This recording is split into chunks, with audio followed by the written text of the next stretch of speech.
Hey guys, it's Two Bricks, and oh boy, what is going on here? We've got the Nebulon B Medical Frigate from The Empire Strikes Back. That is the largest ship in the fleet so far that I've shown you guys, and it obviously completely dwarfs any of the other ships that I've built so far. And that's part of the fun of this series, is just to see how kind of dramatically the ships in Star Wars scale. They get a lot bigger than this, of course. This would be considered a fairly, medium-sized, average-sized kind of ship in the Star Wars galaxy. So this ship is 100 studs long because the in-universe model is 300 meters long. And at my scale, you divide the amount of meters by 3, and that gives you the amount of studs that the length would be. All right, so without further ado, let's jump in and take a look. All right, guys, so we'll start up at the front end of the ship. The original studio model, I'm not exactly sure which models they kit bashed from. Kit bashing is when they would take different model kits of all different kind of similar sized type of things and smash them together to create, the kind of look that they're looking for.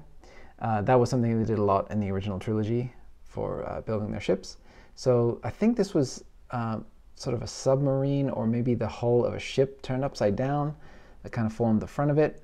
It's a really, really interesting shape. It's like rounded in a very specific way. So I wanted to try to capture that as best as possible. Of course, I'm using a ton of different angled wedge plates, bricks, curved, sloped bricks, all different kinds of things to just achieve that look.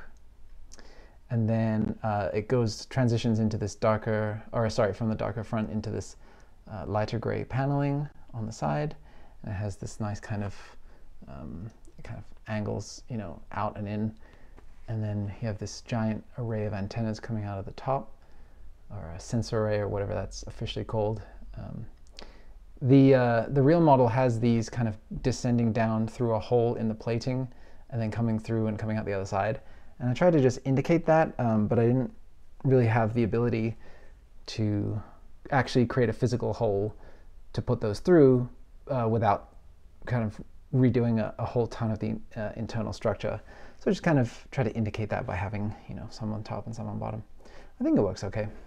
And then coming down this kind of really recognizable cargo section, this very hodgepodge front section of the ship, I basically just have a Technic beam structure on its side that runs right the way up through the middle and then connects into here. And then I have a Technic beam structure that runs right the way through there and down the other side.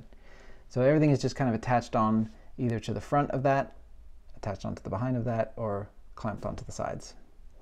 I tried not to stray too far from the colors portrayed in these different cargo sections, but I did take a lot of creative liberties with certain shapes and colors to just evoke as much of the original as I could without being too tied down to it. But yeah, I think it is fairly accurate. I think it has all of the major sections that you can see in most photographs are represented here in some fashion.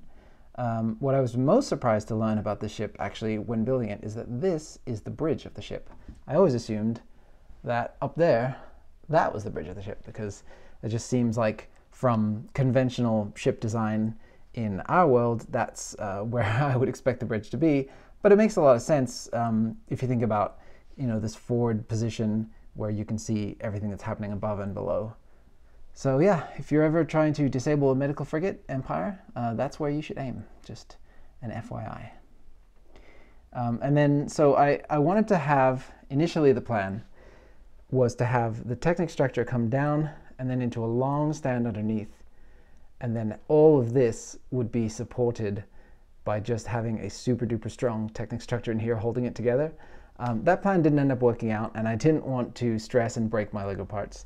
So in the end, I caved and just had a stand on both sides. But at least I don't require anything to support it in the middle. That was something that I absolutely would not compromise on.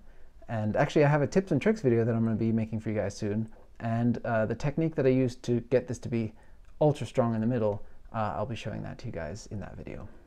And getting a quick look at it running down the spine of the ship, you can see I've done a lot of greebling, detail, different textures of paneling, just to try to give it that really beaten up rebel look that I love so much.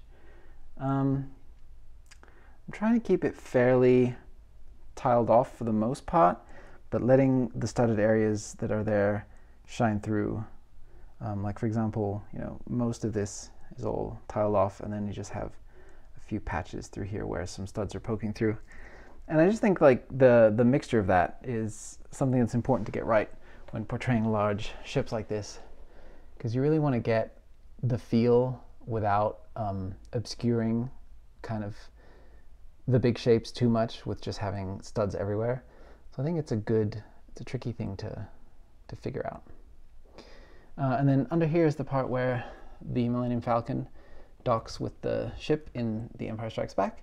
I don't have that in there right now, but the Falcon can be docked with that. Just needs to be modified slightly. So yeah, underneath we have a lot of piping detail and tons of these kind of the details of plates kind of stacked up and alternating, and just all these different tubes and what might be potentially gun detail or who knows. And then everywhere that you see these trans blue areas, those are supposed to be windows that allow the people inside to look out. And then getting a look at the back side of it, you can see that I have this one super discolored piece. I'm not sure what happened to that. It was one of the ones that I got in a flea market haul. And yeah, it just was really interesting and weird looking. So I just decided to place it in there because, if it's going to be anywhere, it's going to be on a Rebel ship. So we have the 7 main engines back here. And those are just done using those wheel pieces plugged into Technic pins. And then they just have an orange stud to represent, afterburn or whatever that is. Star Wars ships always have something glowing coming out of the back of them. And then there's these 2 wings down here that are fairly simple, just plate assemblies clipped in to, again, the side of some more of those wheel pieces. So that's all fairly simplistic in the way it was done. But what was tricky is getting the angles for these to be set correctly and then actually finding ways to attach them. But they're primarily just attached using a couple of these, what do you call these? These ratcheting hinge joints that then just allow me to snap the various panels into place. And then looking at this from the other side, all the major features are basically just duplicated. There's obviously lots of asymmetry with the actual specific part choices, but yeah, like for example, you won't see this on the other side, things like that, just to give it that randomized look. But the actual kind of proportions and the size of everything is fairly mirrored. Oh, and something I wanted to show you guys, the stress test. This can be picked up with no problem from the middle, moved around, rotated, placed back down. And yeah, again, that was the one thing that I really wanted to achieve, is just this super duper strong but very thin and elegant neck down the middle. There's a shot, I believe it's in Return of the Jedi, or it might actually be in Empire, where we have a flyby of the Nebulon B Frigate, and you see just how large it is, how large the model is. And I always love seeing that stuff up close in the movies. And yeah, that's something that's really fun to do with this one too. It's got a really nice presence to it, even though it isn't that gigantic. 100 studs isn't that big, but it still has a fair amount of heft to it. As far as the feet that I'm using for this, you can see they're fairly small, but they have proven to be sturdy enough to hold the thing up. And even when I wobble it, I mean, you can see it wobbles, but it doesn't want to tip over. It wants to stay upright. And actually, recently, where I live, there have been 3 fairly sizable earthquakes in the last month or so. And every time I go up and check on my Lego collection and see if anything's fallen over, this is still standing. So bravo to the Nebulon B for that. Oh yeah, since I mentioned it, I thought I'd show you guys, this is what the Falcon looks like when docked with the Nebulon B. So it's about as close as I could get it to the movie, and I think it looks pretty accurate. Oh, and of course, the other thing I forgot to mention, this is the window right here that Luke, Leia, R2, and 3PO are looking out of at the end of Empire, where we have that famous shot where they see the whole galaxy in front of them, and then we cut to reverse and we pull out and see the whole Nebulon B frigate and the whole rest of the fleet. So that's where that would be, right there. So there you have it, you guys. That's all of the ships that I've done so far from A New Hope and Empire Strikes Back. Next thing we'll be moving on to, of course, is Return of the Jedi, and I'm really excited to get onto that because if you haven't really noticed, there's a lot of gray and very muted colors in this fleet, and that kind of continues through Return of the Jedi, but once we get into the prequels and all of the rest of Star Wars, color really starts to come in a big way.